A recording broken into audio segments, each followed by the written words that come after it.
मित्रांनो नमस्कार. नुकताच बिटर शेळी पालकांचं चर्चासत्र व स्नेहसंमेलन असा एक कार्यक्रम आपण पार पाडला. त्याच्या संबंधित हा आपला तिसरा व्हिडिओ आपण घेऊन येत आहोत. या व्हिडिओमध्ये आपण पाहणार आहोत डॉक्टर किरण बोरकर सरांनी शेळी पालकांना जे एक छानसं मार्गदर्शन केलेलं आहे. विशेष करून बिटर शेळीचं महत्त्व काय आहे सध्याच्या या नवीन युगातील शेळीपालनामध्ये बिटर शेळीचं महत्त्व त्यांनी सांगितलेलं आहे. शेळ्यांचा आहार मॅनेजमेंट कसं करावं यावर त्यांनी मार्गदर्शन केले आहे. आणि सर्वात महत्त्वाचं म्हणजे प्रत्येक शेळीपालकासाठी उत्पन्नाचे महत्त्वाचे साधन असलेले शेळ्यांची करडे. या करड्यांचे उत्तम संगोपन कसे करावे यावर तपशीलवार माहिती बोरकर सरांनी दिलेली आहे. म्हणून माझी सर्व शेळीपालकांना विनंती आहे की हा व्हिडिओ आपण शेवटपर्यंत नक्की पाहावा, जेणेकरून आपणही आपल्या शेळीपालनातील जे काही करडे आहेत त्यांचं उत्तम संगोपन करू आणि चांगले उत्पन्न मिळवू शकू. तर बिटल म्हणजे बऱ्यापैकी मी बिटल पाळलेले आहे जास्त प्रमाणामध्ये आणि जास्त त्याच्याबद्दलचाच मला जास्त आलेला 10-12 वर्षाचा अनुभव थोडाफार जेवढा येतोय ज्यातनं तेवढं शिकलो मी त्या अनुभवातून. त्याबद्दलच थोडक्यात सांगतो. म्हणजे माझा अनुभव बिटलमध्ये सगळ्यात भारी म्हणजे की बऱ्याच ब्रीड पाळले, जवळजवळ 10-12 ब्रीड पाळले. पण त्यामध्ये आपल्या महाराष्ट्रामध्ये सुटेबल किंवा चांगली होणारी ब्रीड म्हणजे बिटल आहे. आणि बिटल म्हणजे बऱ्यापैकी की एक बेस धरून चालला वजन वाढीसाठी तरी बिटल सगळ्यात बेस्ट जात म्हणून बिटल आहे. म्हणजे ओव्हरऑल वर्ल्ड रेकॉर्ड मध्ये जरी धरला विचार तरी पण सगळ्यात जास्त 250-300 किलो कॅपॅसिटी व्हायची पण वजनामध्ये बिटलचा जास्त प्रमाणामध्ये आहे. FCR बिटलचा चांगला आहे, दूध देण्याचं प्रमाण चांगलं आहे त्याच्यामध्ये आणि बऱ्यापैकी पिल्ल देण्याचं प्रमाण चांगले बिटलमध्ये. आणि माझा अनुभव बऱ्यापैकी जर सांगितलं तर सगळ्यात जास्त जर तुम्ही दिलेलं रिस्पॉन्स देत असेल ब्रीड तर ते बिटलच आहे. एक बेस धरतो की शेळी हा प्रकार आहे बऱ्यापैकी आणि मेंढी हा प्रकार आहे, दोन धरतो आपण. ह्याच्यामध्ये जर मेंढीचा विचार केला तर शेळ्यांच्या कम्पेअर मेंढीमध्ये FCR चांगला असतो. FCR म्हणजे काय असतो तर फूड कन्व्हर्जन रेशो त्या बॉडीचा असतो. म्हणजे साधारणतः 1 किलो मका खाल्ली तर त्या बॉडीचं कन्व्हर्जन मीट मध्ये किती पर्सेंटेज मध्ये होणार. ते मेंढीचं प्रमाण राहतं एक 60 ते 70% राहतं, शेळ्यांचं प्रमाण राहते ते 40 ते 50 किलो राहतं. म्हणजे FCR आहे. FCR म्हणजे आपण की समजा आपलं एक साधारणतः 50% आहार चांगल्या प्रमाणात आहे. तर आता यात प्रकार असतो की चाऱ्यांमध्ये काय असावं, एक तर असावं एकदल आणि द्विदल. हे तर बेसिक सगळ्यांना माहिती आहे, एकदल मध्ये काय लागतं द्विदल मध्ये काय लागतं. तर बऱ्यापैकी 2 चारे महत्वाचे ठेवायचे सगळ्यामध्ये, सगळ्यात भारी महत्वाच्या चाऱ्यांमध्ये. एक टाइम मध्ये तुम्ही मक्का, कडवळ किंवा जेवढा घास प्रकारामध्ये राहतं ते ठेवायचं आणि दुसऱ्या चाऱ्यामध्ये ठेवायचं मेथी घास ठेवायचा. म्हणजे ते तुमचं समतोल आहार होतो. आता शेळीचा जर बऱ्यापैकी जर खर्च कॅल्क्युलेट केला तर जास्तीत जास्त शेळीला 900 ते 1000 रुपये जास्तीत जास्त खर्च व्हावा एक 12 महिन्यामध्ये. ते तुमचं बरोबर कॅल्क्युलेशन केलं ते कसा असावा तर साधारणतः अर्धा किलो तरी खुराक शेळीला, शेळी ह्या ब्रीडला पाहिजे अर्धा किलो.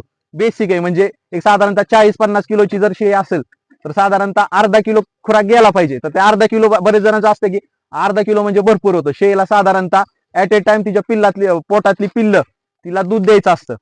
तर दूध द्यायचं म्हणजे साधारणतः 1 ते 1.5 लिटर तरी एका वेळेला शेळीला दूध आलं पाहिजे.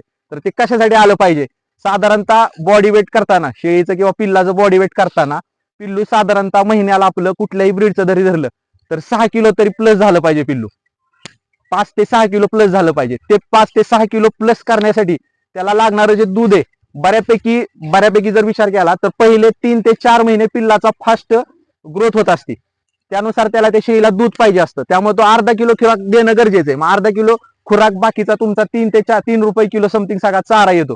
एक साधारणतः ते तुमचा खुराकाचं बेसिक आलं की 1000 रुपये खर्च होतो. साधारणतः अर्धा किलो दिवसाचा 3 महिन्याचा 15 किलो खुराक आणि बाकीचं हे 3 किलोने साधारणतः एक. आणि आहारात बऱ्याच असतं की किती किती किलो टाकायचं हे असं असतं की कॅल्क्युलेट कसं किती किलो. शेळीच्या गव्हाणीमध्ये साधारणतः आहे ना किमान तिचा एक वेळचा चारा टाकून दुसऱ्या म्हणजे आज संध्याकाळी तुम्ही चारा जर टाकला तिला तर दुसऱ्या दिवशी सकाळपर्यंत किमान 10 ते 15% गव्हाणीत शिल्लक पाहिजे. पूर्ण आता तुम्ही झाडा गेला आणि काहीच गव्हाणीत नाही असं झालं नाही पाहिजे. कारण प्रत्येक चाऱ्यामध्ये 100% 10% प्रमाण असं असतं की थोडंफार ते 50% वेस्टेजचं प्रमाण असतं. म्हणजे की जसं की वरचा शेंडा चांगला असतो पण खालचा बुड तेवढं नुसतं फायबर असतं. वरच्या शेंड्यामध्ये प्रोटीनचं व्हॅल्युएशन जरा चांगलं राहतं, फायबर बिबर. आता कसं राहतं की ह्याच्यामध्ये दोन आहेत की बॉडीला प्रोटीन किती पाहिजे आणि बॉडीला फायबर किती पाहिजे. त्याचं एक कॅल्क्युलेशन आहे. प्रोटीन किती पाहिजे बॉडीला, म्हणजे आपल्याला हे सगळा खेळ आहे ना, सगळा बेसिक सगळ्याचा हे वजनाशी खेळ आहे. मग तुम्ही ब्रीड कुठलेही घ्या, ह्याच्यात आपल्याला काय सुंदरता हे नाही आणायचं. याच्यामध्ये तुम्हाला वजन पाहिजे असेल ना मिनिमम. जर एवढ्या 12-14 वर्षामध्ये बऱ्याच मी मेंढ्यांच्या जाती पण पाळल्या, शेळ्यांच्या जाती पण पाळल्या, सगळा शेवट हा शेवटी वजनाशी आहे. आणि वजन जर कॅल्क्युलेट केलं तर एक 6 किलो मिनिमम 6 किलो आलं तरच ते परवडते. नाहीतर ते खर्च कॅल्क्युलेट मग तुमचं पिल्लू वाढत नाही. म्हणजे पहिल्या 3 महिन्यामध्ये जर पिल्लू 20 किलो प्लस 30 किलो प्लस जर झालं नाही तर पुढचे 6-7 महिने तुम्हाला ते पिल्लू 2-3 किलो ऍव्हरेजने वाढणार नाही. तर हे खुराकाचा अर्धा लिटर देणार आहे आपण, अर्धा लिटर तिला खुराक अर्धा किलो जो खुराक देणार आहे ते मिनिमम त्या शिळीला दूध 1 ते 1.5 लिटर आलं पाहिजे. त्या 2 पिल्लांमध्ये साधारणतः पिल्लाची वाढ आहे ना एक सुरुवातीच्या 15 दिवस, समजा पिल्लू तुमचं 3 किलो जन्मलं तर पहिल्या महिन्यामध्ये ते पिल्लू 6 ते 7 किलो आलं पाहिजे. पहिला एक 15 दिवस त्याची 100-150 ग्रामनी वाढ होती. आणि एक महिन्याच्या आसपास तुम्ही गेला त्याचं पिल्लू साधारणतः 3 किलो जन्मलं तर ते महिन्याच्या काट्यावरती तुमच्या 7-7.5-8 किलो आलं पाहिजे. तिथून पुढे तुमचा महिन्यानंतर टार्गेट आहे ना ते 200 ग्राम पिल्लू झालं पाहिजे त्या वाढायचं. आता बऱ्यापैकी राहतं की पिल्लांचं मॅनेजमेंट आता बऱ्यापैकी ऍसिडोसिस सगळ्यांकडे चालू आहे. म्हणजे अचानक पिल्लं लुळी पडतात आणि त्यांचा जुलाब होतात. जुलाबाचे पण 7 ते 8 प्रकारमध्ये जुलाब येतात. बऱ्यापैकी राहतात प्रोटोजल इन्फेक्शन मुळे जुलाब आणि दुसरं राहतात बॅक्टेरियल इन्फेक्शन मुळे जुलाब. आता प्रोटोजल इन्फेक्शन बऱ्यापैकी काय होतं ऍसिडोसिस मध्ये पहिले 4 दिवसामध्ये मॉर्टिलिटी जर धरली पिल्लांमध्ये तर पहिले 8 दिवस किंवा 4 दिवसामध्ये मॉर्टिलिटी जास्त प्रमाणात राहते. तर ते राहतं बऱ्यापैकी. आता हे व्हायरल किंवा बॅक्टेरियल डिसीजेस राहिले. आता हे कशामुळे राहिले, पहिले कशा राहायचे रानवानात फिरायचे शेळ्या बिळ्या आपल्या, पण आता कसं झाले आपण 4x4 8x8 मध्ये ठेवतो पिल्लं आणि त्या पिल्लांना फिरता येत नाही आणि तिथंच ते लघवीचं इन्फेक्शन अमोनियाचा ह्याचा गॅस बीस त्यामुळे ते बॅक्टेरियल इन्फेक्शन कडे पिल्लं जातात. ऍसिडोसिसचं नियंत्रण करायचं ना पहिल्यांदा पिल्लं झाल्या काय करायचं, साधारणतः नाळ जी असते नाळ एक साधारणतः 1.5-2 इंचानंतर कट करायची, त्याला बांधायची चांगली नाळेला आणि त्या आयोडीन प्रोआयोडीन मध्ये डिप करायची थोडीशी आणि थोडी पिल्लं झाल्या लगेच आपल्या गोठा जो असतो, जर तुम्ही बाहेर मोकळ्या शेळ्या असतील रानात वेली तो भाग वेगळा आहे, पण तुमच्या जर गोठ्यात जर पिल्लं शेळ्या वेल्या तर त्या पिल्लांच्या खाली नवीन चांगलं कापड टाकायचं, बऱ्यापैकी आपण गोणपाट बिनपाट टाकायचं आणि तेच परत पिल्लांना वापरायचं नाही. साधारणतः दररोज तुम्ही ते वेगळं टाकायचं. बऱ्यापैकी ऍसिडोसिसला 50% म्हणजे माझ्याकडे वैयक्तिक पण मी तोच करतोय विषय, कारण पहिले 10 वर्षापूर्वी 12 वर्षापूर्वी करत होतो शेळ्यांना नव्हते इन्फेक्शन. आता हे बॅक्टेरिया डेव्हलप झालेत व्हायरल इन्फेक्शन मुळे. तर बऱ्यापैकी पहिल्या 4 दिवसामध्ये आणि एक बऱ्यापैकी असा विषय आहे की झार शेळीचा जो वार पडतो, झार म्हणतो आम्ही, झार जो असतो ना तो कसा पडतो बऱ्यापैकी शेळीला चिक ज्यावेळेस शेळी वेती आणि शेळी वेल्यानंतर ज्यावेळेस बरेच जण झार पडल्यानंतर त्या पिल्लाला दूध पाजतात की बाबा शेळीचं कॅल्शियम डाऊन होतं. पहिली गोष्ट आहे शेळीचं कॅल्शियम कधी चिकामुळे डाऊन होत नाही. चीक पाजला म्हणून शेळीचं कॅल्शियम कधीच डाऊन होत नाही. की पूर्ण गायांमध्ये कसं राहतो 50% आपण दूध काढतो 50% कासत ठेवतो, पण बऱ्यापैकी शेळ्यांमध्ये तो फॉल्ट नाही. शेळ्यांमध्ये तुम्ही पूर्ण दूध एक तासामध्ये पूर्ण दूध जरी काढलं शेळीचं तर तिचं कॅल्शियम अजिबात उतरणार नाही. तर पहिले 15 मिनिटामध्ये जेवढ्या तुम्ही लवकरात लवकर म्हणजे पिल्लू, बरेच जण म्हणतात की 1-2 तास तर आमचं पिल्लूच उभा राहत नाही, पण ट्राय करायचं की पहिल्या अर्ध्या तासामध्ये शेळीला तो चीक पिल्लाला 1-2 चीक खाली पिळायच्या. त्याने काय होतं की ज्यावेळेस शेळी आठवतो आपण त्यावेळेस ते दूध कासेमध्ये राहिलेलं असतं आणि ते 3 ते 4 महिने त्याच्यामध्ये सुरुवाती ते निप्पल क्लोज होताना सगळे बॅक्टेरियल इन्फेक्शन त्या काशेमध्ये तयार झालेला असतो. मग त्या 4 ते 5 चिळा आहे ना जमिनीमध्ये म्हणजे बाहेर तुम्ही पिळायच्या आणि त्यानंतर त्या पिल्लांना, आता कास बऱ्यापैकी कास असते ती शेळीच्या पोटाच्या खाली असते, मग तुमच्या युरिनरी जे इन्फेक्शन राहतात जमिनीतले त्या जागेमधले ते त्या सगळ्या काशेला लागतात आणि पिल्लू ज्यावेळेस आपण काशेला पाचतो ते बरोबर त्या काशेला लागलेले सगळे इन्फेक्शनच पिल्लू कसं तुम्ही धरलं हाताला की लगेच ते निप्पलला हे केलं की ते पेत नाही लगेच, ते आधी त्या निप्पलला बऱ्याच वेळ ट्राय करतं की हे करतात. त्यावेळेस त्याचा जे सगळं इन्फेक्शनचं टॉनिक आहे ते पहिल्या ट्राय मध्ये आपण त्याला देतो, तिथून सगळी इन्फेक्शनची तयारी चालू होती त्याची. त्यामुळे ट्राय करायचं की ते कास चांगली पुसून घ्यायची स्वच्छ कापडाने आणि ड्राय होऊन द्यायची आणि साधारणतः पहिलं जे दूध पाचतो आपण साधारणतः तर ॲव्हरेज समजा पिल्लू 2 किलोचं जर पडलेलं आहे 2 किलोचं जन्मलेलं आहे तर साधारणतः त्या पिल्लाला 100 ते 150 ml चीक पाजायचा. 100 ml पेक्षा जास्त चीक पाजायचं नाही. आता ते कसं करायचं की साधारणतः काशेवरती अवलंबून कळतं तुम्हाला की कास केवढी आहे शेळीची. साधारणतः ॲव्हरेज शेळीचा विचार जर केला तर 1.5 लिटर पर्यंत चीक देते, म्हणजे कुठल्याही ब्रीडचा विषय केला तर. शेळी जर झाला तर मेंढीचा विचार केला तर ते अर्धा लिटर आसपास ते चीक पहिला देत असते. तर एक 100 ml चीक पाजायचा बरोबर आहे ना.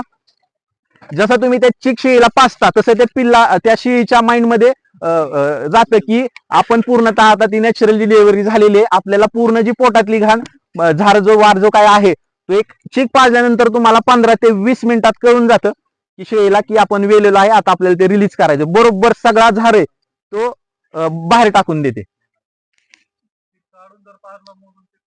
चालते बऱ्यापैकी आता ती बॉटल आता बऱ्यापैकी म्हणजे आता इकडे सगळ्या ब्रीडला धरून सांगतोय तो विषय.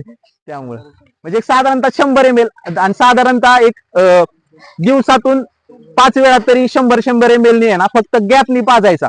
पिल्लांचा काय होतं, चिक जड असतो आणि पहिलं शेळ्यांची ऍक्टिव्हिटी मुवमेंट जास्त असायची. आता 10 बाय 10 मध्ये तेवढ्या त्या शेळ्यांना ऍक्टिव्हिटी राहिली नाही किंवा त्या पिल्लांना बी ऍक्टिव्हिटी राहिली नाही. लगेच आता काय करतो, घ्यायचे पिल्ले गेले कप्प्यात टाकायचं की झालं, ते पिल्लाला उड्या मारून द्यायचं नाही. त्यामुळे त्या पिल्लाला जिरत नाही आणि ते जिरण्यासाठी आहे ना 100 ml 5 वेळाच पाजायचं. कारण तुम्ही जर बघितलं ना, चिक पाजला किंवा एकदा तुम्ही कप्प्यातून बाहेर पिल्लू काढलं की ते पहिल्यांदा लघवी करतं आणि मग त्याला दूध पाजायचं. म्हणजे त्याची ते 100 ml जी पोटात जाण्याची क्षमता आहे त्याची ती, आणि त्या चिकामुळं त्या पिल्लाचं पुढचं जे 3 महिन्याचं असतं ना ते लय महत्वाचं असतं. म्हणजे ते वाटत नाही की हा एवढं नाही, पण जसं जसं तुम्हाला 1-2 बॅच काढल्या ना तुम्हाला ते अनुभव येऊन जाईल की बाबा चिकाचं किती महत्वाची आहे ती गोष्ट ती. तिथून आलं की आता साधारणतः पिल्लू 3 महिने तरी बऱ्यापैकी आहे ना, बऱ्यापैकी जर असं म्हणतात लगेच की म्हणजे 1 महिना झाला की खुराक खाल्ला पाहिजे. पिल्लाची तेवढी बॉडी डेव्हलपच झालेली नसते की त्यांनी ते खुराक खाऊन त्याला ते बॉडीला लागणार. त्यामुळे 2 महिने तर पिल्लाला खुराकाचा काही संबंध बऱ्यापैकी येत. हा ते ट्राय करतं की ते खाण्याचा, पण त्यांनी पिल्लाने जर 100 ग्रॅम जर खुराक खाल्ला तर त्याचा लगेच त्याच्या बॉडीसाठी 50% वापर होईल.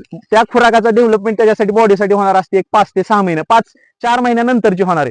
पहिलं 3 महिने ट्राय करायचं. म्हणजे आपल्या लहान बाळानुसार आपल्या घरच्या तर विचार केला, पहिल्या 3 महिने त्याला जेवढा जास्त प्रयत्न दूध देण्याचा जेवढा करचाल तेवढं त्याचं ती हेल्दी बनण्याचं जे प्रमाण राहतं पिल्लाचं. तिथून पुढे मग त्याला एक साधारणतः 2 महिन्यानंतर तुम्ही थोडासा ड्राय चारा द्यायचा. जरी हिरवा तुमच्याकडे असेल तर 1 दिवस 24 तास सुकवून तो चारा तुम्ही त्या पिल्लांना देऊ शकता. पिल्लांना पहिल्यांदा 1 महिना झाले पिल्लू की साधारणतः अल्बोमारनी करायचं त्याचं डिवर्मिंग, आणि बऱ्यापैकी पिल्लांचं डिवर्मिंग अल्बोमारनी, बऱ्यापैकी त्यांचं जंतनाशक हे अल्बोमारनी करायचं. आणि वॅक्सिन देताना बऱ्यापैकी अचानक संध्याकाळी पिल्लं चांगले असतात आणि उद्या सकाळी मेलेले दिसतात तर ते आंत्रविषार बऱ्यापैकी म्हणजे होतं, त्यांचं प्रॉब्लेम येतो आंत्रविषाराचा. मग ती बऱ्यापैकी शेळी 3 महिन्याची गाभण असते त्यावेळेस ET+TT शेळींना वॅक्सिन द्यायचं. 3 महिन्याची ज्यावेळेस गाभण असते ह्या पिरियड मध्ये एक ET+TT हे वॅक्सिन गोठ्यामध्ये 6 महिन्यातून एकदा, वर्षातून 2दा करायचं. आणि पिल्ला जर झाला असेल, शेळ्यांना बाय चान्स नाही झालं कुणाचं, तर साधारणतः 1 महिन्यात झालं पिल्लू की तुम्ही ET+TT चं वॅक्सिन देऊ शकता.